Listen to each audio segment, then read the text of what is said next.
Shehu Abul Fatahi da kaunar kuɗi aka samu. Kibiri ma shakka yin abin alfaharin. Rabbi sa'ar babu maula ya shehu suna tana annabi manzo.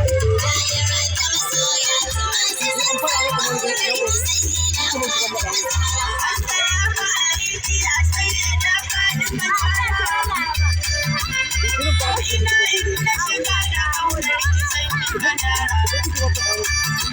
Fatima ce mai sanki ya ɗaya mana kura. Sayyida ba sutura wata aiki sai na ki sayyida Fatima Zahra.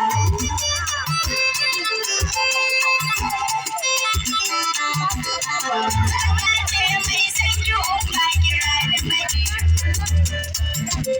Da